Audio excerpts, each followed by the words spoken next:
राज्यसभा के सांसद अनिल यादव जी, हमारे साथी फहीम कुरैशी साहब, फेरोज भाई,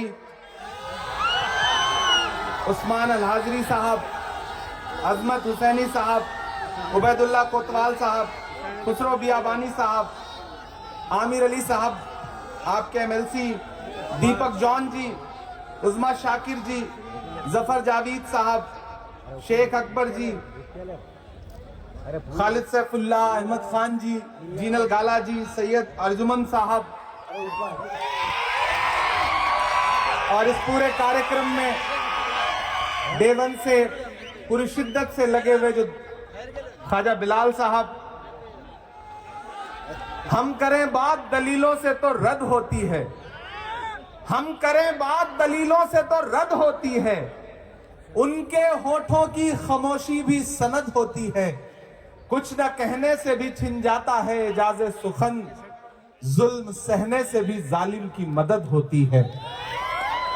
हैदराबाद वालों, ये जो प्रोग्राम है संविधान जिंदाबाद, कांग्रेस पार्टी ने पार्लियामेंट के अंदर देश के होम मिनिस्टर साहब अमित शाह साहब ने जो डॉक्टर बाबा साहब अंबेडकर जी का अपमान किया, उसके खिलाफ पूरे देश में प्रोटेस्ट के तौर पर, एहतजाज के तौर पर एक प्रोग्राम प्लान किया जिसका नाम रखा जय बापू, जय भीम, जय संविधान। हमारे माइनॉरिटी डिपार्टमेंट ने यह अहद किया कि हम देश में 25 बड़ी संविधान जिंदाबाद की सभाएं करेंगे। तो उसके लिए मुझे लगा कि वो सरजमीन जहां से उठी हुई आवाज पूरे हिंदुस्तान में एक असर रखती है, पूरे हिंदुस्तान का सियासी मसला जो है वो हैदराबाद की तरफ देखता है, और जहां हमारी एक शानदार गवर्नमेंट चल रही है रेवंत रेड्डी साहब की कयादत में, एक शानदार चीफ मिनिस्टर जिसने पूरे देश को यह बताया है कि किस तरह से स्टेट को संविधान से चलाया जाना चाहिए, चाहे कोई सुपरस्टार हो या कोई आम आदमी हो, सबकी अहमियत बराबर है। ऐसे चीफ मिनिस्टर के स्टेट से हमने इस प्रोग्राम की शुरुआत करने का प्लान किया, और उसके लिए मैं मुबारकबाद दूंगा सैयद अर्जुमन साहब को और ख्वाजा बिलाल को कि जिन्होंने पूरी कोशिशों के साथ आज की ये शाम जुटाई और आप सारे लोगों को इकट्ठा किया। यहाँ अल्पसंख्यक विभाग के तमाम हमारे डिस्ट्रिक्ट चेयरमैन और तमाम पदाधिकारी बैठे हैं। स्टेज पर इतने लोग हैं कि सबका नाम लूंगा तो जो 12-13 मिनट बाकी थे वो भी खत्म हो जाएंगे। इसलिए मैं सीधे सीधे आपसे मुखातिब हूं और आपसे ये कहना चाहता हूं कि हैदराबाद वालों, लड़ाई बहुत बड़ी है। ये जो हमारे हाथ में किताब है जिसे कॉन्स्टिट्यूशन ऑफ इंडिया कहा जाता है, पूरी भाजपा इस किताब को देख करके बिलबिला उठती है। मुझसे एक दिन मीडिया के साथी ने कहा कि पार्लियामेंट में पूरी भाजपा कहती है राहुल गांधी लाल किताब लेके घूमते हैं। मैंने कहा इतना लाल रंग देकर के सांड भी नहीं भड़कता है जितना लाल किताब देख करके आजकल भाजपा वाले भड़कते हैं। यह किताब महज एक किताब नहीं है। अगर आपको लगता है कि यह किताब सिर्फ एक कागज की किताब है तो आप गलतफहमी के शिकार हैं। यह किताब दरअसल हिंदुस्तान का आईन है, वो आईन जो ये बताता है कि इस देश में दूर दराज गांव में, पहाड़ियों में वो जो भोले भाले लोग रहते हैं जिन्हें अब भी इस किताब पर यकीन है, इस संविधान पर यकीन है। यह संविधान जो ताकत देता है कि इस देश में जितना अंबानी के वोट की अहमियत है उतना ही एक रिक्शा चलाने वाले मजदूर के भी वोट की अहमियत है। यह किताब जो ये ताकत देती है कि इस देश के संसाधनों पर जितना हक अडानी का है उतना ही फावड़ा लेकर के मजदूरी करने वाले एक किसान का भी है। यह किताब जो ताकत देती है कि कोई किसी भी विचारधारा का हो, लेकिन अगर वो देश के इक्तदार पर बैठेगा तो उसे इस किताब के हिसाब से चलना पड़ेगा, तानाशाही से नहीं चल सकता है। ये किताब बहुत जरूरी और बहुत अहम किताब है। अनिल यहाँ बैठे हुए हैं, उस दिन पार्लियामेंट में जब अमित शाह साहब बोल रहे थे तो जब वो बोलते बोलते अपने पूरे अहम में आए, गुरूर में आए, तो उन्होंने बोलते बोलते कहा कि आजकल एक फैशन हो गया है अंबेडकर अंबेडकर अंबेडकर अंबेडकर। अरे इतनी बार भगवान का नाम लेते तो 7 जन्मों के लिए स्वर्ग मिल जाता। मैं और अनिल पीछे बैठे थे, मैंने अनिल से कहा कि अनिल ये 15 सेकंड होम मिनिस्टर साहब की जिंदगी पर बहुत भारी पड़ेंगे, देख लीजिएगा। आज इन्होंने डॉक्टर बाबा साहब अंबेडकर का अपमान किया है। और जब हम बाहर निकले तो मीडिया के साथ ही खड़े थे, उन्होंने पूछा कि होम मिनिस्टर की स्पीच कैसे लगी, उनका रिप्लाई कैसे लगा। तो मैंने कहा उन्होंने मुसलसल तकरीबन 90 मिनट झूठ का पिटारा खोल के रख दिया, लेकिन जो उन्होंने डॉक्टर बाबा साहब अंबेडकर के बारे में कहा है उस पर चुप नहीं रहा जाएगा। उस पर कांग्रेस पार्टी बोलेगी, उस पर हम सारे लोग बोलेंगे।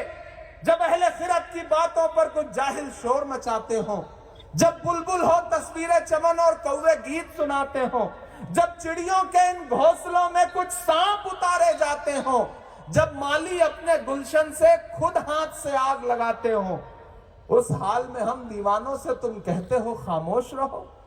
हम लोग बोलेंगे, हमें बोलना पड़ेगा। हम इसलिए जिंदा हैं कि हम बोल रहे हैं।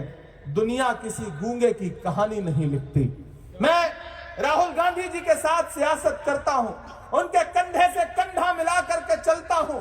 हमारे नेता ने यह सिखाया है कि मुल्क में नफरतों की आवाजें कितनी भी बुलंद हो, लेकिन जब देश को आपकी जरूरत हो तो अलल ऐलान ये नारा लगा करके खड़े हो जाओ कि नफरत छोड़ो, भारत जोड़ो। मैं चला हूं राहुल गांधी के साथ। मैंने देखे हैं राहुल गांधी के पांव के छाले। 4000 किलोमीटर इसी आईन को बचाने की लड़ाई लड़ने के लिए वो इंसान कन्याकुमारी से कश्मीर तक चलता रहा, अपने पैर के छालों की परवाह किए बगैर। मैं चला हूं राहुल गांधी के साथ। मुझसे लोग कहते थे इमरान साहब आप तो सियासत दामाद में हैं, शायर पहले हैं, आप राहुल गांधी के साथ चल रहे हैं, आप क्या कहेंगे। तब मैं कहता था कि जो हर जालिम से टकराएगी वो आंधी बनाऊंगा, जो हर जालिम से टकराएगी वो आंधी बनाऊंगा। नए अंग्रेज आए हैं, नया गांधी बनाऊंगा। वो नया गांधी जो इस मुल्क में नफरतों के खिलाफ लड़ रहा है। हम सारे लोग जो इस स्टेज पर बैठे हैं उसके सिपाही बन करके भाजपा की संविधान के खिलाफ, डॉक्टर बाबा साहब अंबेडकर के खिलाफ जो सोच है उसके लिए सड़क से लेकर के संसद तक लड़ रहे हैं। हम और अनिल दोनों लोग पार्लियामेंट में हैं। हम वहां पार्लियामेंट के अंदर भी लड़ रहे थे और अब सड़क पर भी लड़ रहे हैं। पूरी कांग्रेस पार्टी सड़क पर लड़ रही है।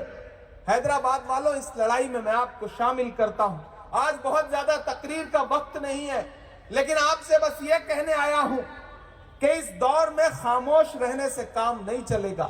हैदराबाद वो सरजमीन है जिसने हमेशा मुल्क को सही डायरेक्शन दिया है।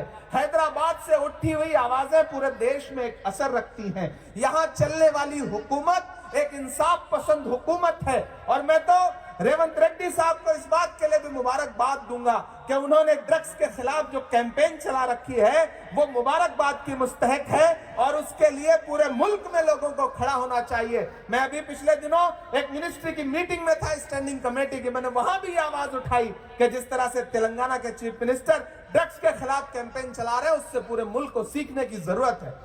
तो हैदराबाद वालों, मैं आपको पुकारने आया हूं, जो ये सोचते हैं कि संविधान का नुकसान कर लेंगे, आईन को पामाल कर लेंगे। आपको एक बात समझनी है, इस देश के दलित भाई, इस देश के पिछड़े, इस देश के आदिवासी, इस देश के अकलियतों के, चाहे वो मुसलमान हो, चाहे सिख हो, चाहे ईसाई हो, चाहे जैन हो, चाहे बौद्ध हो, चाहे पारसी हो, दरअसल ये लड़ाई बहुत बड़ी है। भाजपा चाहती है कि ये लड़ाई मजहबी लड़ाई बन जाए, धार्मिक एंगल घुस जाए, लेकिन जब जब भाजपा धर्म का नारा लगाए तब तब आप आईन पर अड़े रहना। सिर्फ मसले नहीं मजहबो दीन के, वो तो कातिल हैं भारत के आईन के। ऐसे जमहूरियत के गुनहगार को, ऐसी सरकार को, ऐसे दरबार को मैं नहीं मानता, मैं नहीं मानता। मैं उनके खिलाफ खड़ा हूं, हम सारे लोग उनके खिलाफ खड़े हैं, और आपको भी पुकारते हैं कि इस लड़ाई में आपको आईन के साथ खड़ा होना है। हैदराबाद वालों, आप बड़ी तादाद में यहां इकट्ठा हैं। मैं आपकी मौजूदगी को सलाम करता हूं और मुबारकबाद देता हूं पूरी टीम को जिसने ये प्रोग्राम ऑर्गेनाइज किया है। आज चूंकि वक्त बहुत कम है, मैं आपसे क्या ज्यादा गुफ्तगू करता, लेकिन इतना आपसे कह रहा हूं कि फिर से एक बार समझदारी के साथ, होशियारी के साथ हैदराबाद से आवाजें पूरे देश में जानी चाहिए। यहां से आवाज उठनी चाहिए, यहां की आम आवाम को आवाज उठानी पड़ेगी कि मुल्क में आईन बचेगा तभी मुल्क बचेगा, डॉक्टर बाबा साहब अंबेडकर का संविधान बचेगा तभी मुल्क बचेगा, महात्मा गांधी के उसूल बचेंगे तभी मुल्क बचेगा, मौलाना अबुल कलाम आजाद की सदाएं बचेंगी जो उन्होंने जामा मस्जिद दिल्ली की सीढ़ियों पे खड़े होकर दी थी, तभी मुल्क बचेगा। इस देश में जो हमारे बुजुर्गों ने, जो हमारे पुरखों ने, जो हमारे आबाओ अजदाद ने जो खिदमत की है, अगर उनको याद रखा जाएगा तभी मुल्क आगे बढ़ेगा। इन्हीं नारों के साथ मैं आपसे बस इतना कहना चाहता हूं साथियों कि इस लड़ाई में आप सब हमारा साथ दीजिए। कोई ज्यादा तकरीर नहीं करना है, बस मैं उनसे कहना चाहता हूं जो इस किताब को महज एक किताब बना के रख देना चाहते हैं, मैं उनसे कहना चाहता हूं कि कैंची से चिरागों की लवें काटने वालों, कैंची से चिरागों की लवें काटने वालों, कुदरत के करिश्मों से लड़ोगे तो मिटोगे। तुम फूल को चुटकी में मसल सकते हो लेकिन खुशबू को बिखरने से नहीं रोक सकोगे। ये किताब जो इस देश के अकलियतों को, दलितों को हक देती है कि आप भी इस मुल्क में बराबर के शहरी हैं। जितना नरेंद्र मोदी जी का हक है उतना ही आपका भी हक है, इमरान प्रतापगढ़ी का भी हक है, आरजुमंद का भी हक है, ख्वाजा बिलाल का भी हक है। मैं आपसे अपील करता हूं, ये जो संविधान जिंदाबाद का नारा है, इस नारे के साथ आप सारे लोगों को खड़ा होना है। आप जहां हैं, जैसे हैं, खड़े हो जाएं। और मैं चाहता हूं कि मेरे साथ जो संविधान का प्रियम्बल है उसे अगर आप सारे लोग दोहराएंगे तो मुझे अच्छा लगेगा। मैं वो प्रियम्बल आपके बीच में पढ़ना चाहता हूं, आप सारे लोग उसे दोहराएंगे। फहीम साहब आप आगे आ जाइए और स्टेज पर लोग खामोशी से, 3 मिनट बाकी है। मैं चाहता हूं मेरे साथ प्रियम्बल पढ़ें। मैं एक एक लाइन दोहराऊंगा, आप कॉन्स्टिट्यूशन का प्रियम्बल पढ़ेंगे। हम भारत के लोग बावाज़े बुलंद पढ़ना है, दिल्ली तक सदाएं जानी चाहिए। हम भारत के लोग भारत को एक संपूर्ण प्रभुत्व संपन्न समाजवादी पंथ निरपेक्ष लोकतंत्रात्मक गणराज्य बनाने के लिए तथा उसके समस्त नागरिकों को सामाजिक आर्थिक और राजनैतिक न्याय विचार अभिव्यक्ति विश्वास धर्म और उपासना की स्वतंत्रता प्रतिष्ठा और अवसर की समता प्राप्त करवाने के लिए तथा उस सब में व्यक्ति की गरिमा और राष्ट्र की एकता और अखंडता सुनिश्चित करने वाली बंधुता बढ़ाने के लिए दृढ़ संकल्प होकर अपनी इस संविधान सभा में आज तारीख 26 नवंबर 1948 ईस्वी